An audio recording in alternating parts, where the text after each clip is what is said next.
여러분 안녕하십니까, 강신우입니다. 윤석열 전 대통령이 옥중 메시지를 냈습니다. 청년에 보내는 메시지인데요. 독수리 날개치며 올라감 같을 것, 독수리 날개치며 올라감 같을 것이라고 하는 제목입니다.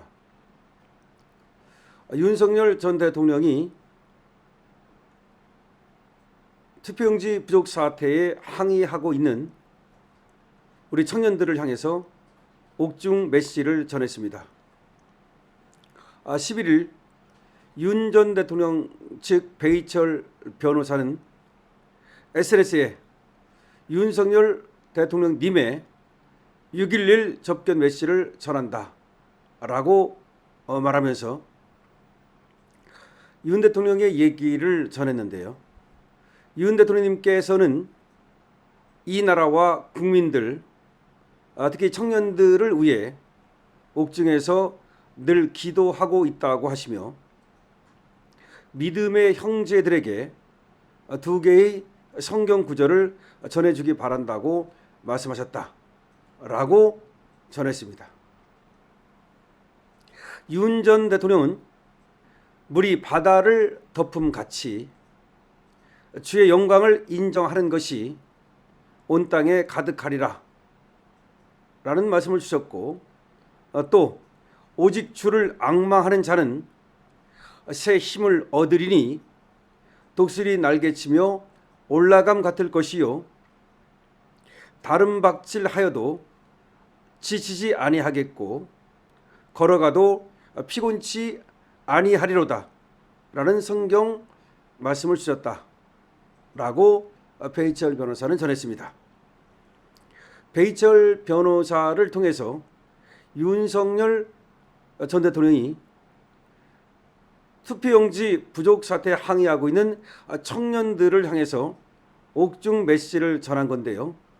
그 내용은 배희철 변호사가 윤석열 전 대통령의 말씀을 받아다가 이를 알린 겁니다.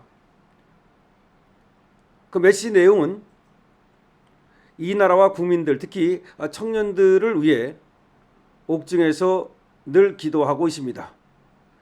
믿음의 형제들에게 두 개의 성경 구절을 전해주시기 바랍니다 하면서 두 개의 성경 구절을 줬는데, 하나는 물이 바다를 덮음같이 주의 영광을 인정하는 것이 온 땅에 가득하리라는 것이고, 또 하나는 오직 주를 앙망하는 자는 새 힘을 얻으리니 독수리 날개치며 올라감 같을 것이요 다름박질하여도 지치 아니하겠고 걸어가도 피곤치 아니하리로다, 이런 얘기입니다.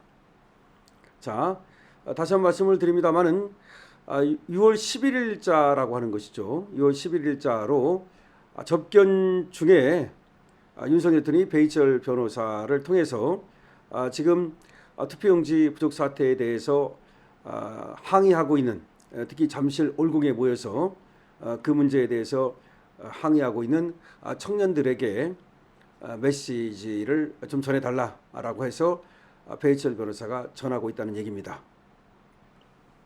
그럼 배희철 변호사가 페북에 쓴 내용을 그대로 다시 한번 전해드리겠습니다. 제목은 윤석열 대통령님의 6.11 접견 메시지를 전합니다. 윤 대통령께서는 이 나라와 국민들, 특히 청년들을 위해 옥중에서 늘 기도하고 있다고 하시며 믿음의 형제들에게 두 개의 성경 구절을 전해주기 바란다고 말씀하셨습니다. 물이 바다를 덮음같이 주의 영광을 인정하는 것이 온 땅에 가득하리라. 하박국 2장 14절. 오직 주를 앙망하는 자는 새 힘을 얻으리니 독수리 날개치며 올라감 같을 것이요 다름박질하여도 지치지 아니하겠고 걸어가도 피곤치 아니하리로다. 이사야 40장 31절. 2020년 6월 11일 윤석열 대통령님 금일 접견 중 말씀을 적어 여러분께 전합니다. 6월 11일 날 올린 건데요. 조금 이제 뒤늦게 알려져서 제가 여러분께 전해드립니다. 그러니까 배희철 변호사는 6월 11일자 접견을 하고 윤석열 대통령께서 지금 투표용지 부족 사태에 대해서 항의하고 있는 청년들에게 전해달라는 그런 두 개의 성경 구절을 자신의 페북에 올렸습니다. 근데 이날이 상당히 의미가 있어요. 여러분 아시다시피 어제 6월 12일자로 일반 이적죄라고 하는 것에 대한 판결 선고가 있었습니다. 그리고 너무 어이없게도 징역 30년이 나왔습니다. 그런데 윤 대통령은 자신의 일반 이적죄 선고를 앞두고, 보통 이제 선고를 앞두고 그 전날 보통 이렇게 변호인은 면회를 하거든요. 자신의 변호인단 중에 하나인 배의철 변호사에게 이런 얘기를 좀 전해달라고 한 겁니다. 아마 여기는 몇 가지 뜻이 있다고 봅니다. 하나는 자신의 재판에 대해서 초연한, 어차피 하나님한테 맡기겠다는 뜻이 여기 들어있지 않겠습니까?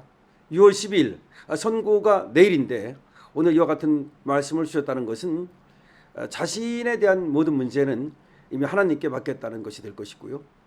그 다음에 또 하나, 청년들에게 이와 같은 구절을 주는 이유는 결국 청년들이 지금 가는 길이 옳고 그 길을 따라가면 반드시 승리할 것이라고 하는 그런 어떤 또 메시지를 전하는 것이라고 봅니다. 배희철 변호사는 이렇게 저렇게 윤석열 대통령을 접견하고 그리고 접견 이후에 그 메시지를 전해왔습니다. 2026년 5월 6일도 윤석열 대통령께서 주신 그 메시지를 전한 바가 있고요. 계속해서 이렇게 메시지를 전하고 있는데요. 5월 달에 주신 메시지는 이거였죠. 이정도 목사님의 편지 잘 받았습니다. 지난번 보내주신 편지도 가끔 꺼내 다시 읽어보며 신앙생활에 큰 도움을 받고 있습니다. 이런 내용이었는데요. 그러니까 여러분들이 또 여러 또 뜻있는 분들이 보내주는 편지라든가 또 이런 것들을 계속해서 잘 읽어보고 있다는 얘기고요. 또 거듭 읽어보고 있다는 얘기고요. 그다음 이제 목사님께서 이제 말씀하신 거를 또 이렇게 특별히 얘기하는 걸로 봐서 지금 아마 성경을 읽으면서 신앙생활에 몰두하고 있는 것으로 보이고, 이거는 결국 모든 것을 하나님께 앞에 내려놓고 그리고 재판이 됐든 아니면 무엇이 됐든 그렇게 하겠다는 얘기고, 그리고 다만 우리 청년들의 미래와 대한민국의 미래를 위해서 기도하고 있다는 그런 얘기가 될 것 같습니다. 하긴 뭐 그 2평짜리 방 안에서 할 수 있는 일이 다른 것이 무엇이 있겠습니까? 이번에 말이죠. 윤석열 대통령 뭐 특혜 어쩌고 저쩌고 얘기가 나오니까 법무부에서 윤석열 대통령이 감금되어 있는 방을 공개했습니다. 직접 그 방은 아니고 그와 같은 방을 공개했습니다. 독방을. 그런데 화장실까지 포함해서 2평에 불과하고요.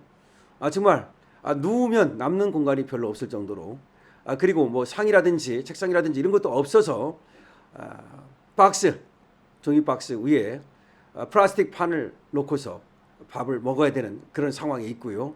하여튼 굉장히 열악하고, 그리고 달랑 선풍기 한 대 있었는데 선풍기 트는 시간도 또 정해져 있어서 무조건 틀 수 있는 것이 아니고요. 상당히 열악한 환경. 그러니까 전직 대통령이라 해서 전혀 배려를 하지 않는, 그때 그래도 박근혜 대통령은 말이죠. 좀 3평이 넘는 방에 있었고, 이명박 대통령도 그런 걸로 알고 있는데 윤석열 대통령에 대해서만은 특히 가혹하게 저들이 하고 있는 것을 우리가 알 수 있었습니다. 그러는 상황에서 모든 것을 내려놓고 오로지 나라와 국민 그리고 청년들을 위해서 기도하고 있다는 걸 이제 알 수 있겠습니다. 배희철 변호사가 전하는 메시지, 윤석열 대통령이 청년들에게 드리는 메시지 여러분께 전해드렸습니다. 여러분께서도 여기에 대해서 댓글 많이 적어주시고요. 공유해 주시고 구독해 주시고 좋아요 눌러주시고 2번 이겨라 그렇게 주시고 윤석열 대통령의 건강과 그리고 또 마음의 평화를 위해서도 여러분께서 기도해 주시기 바랍니다. 강신업 TV입니다.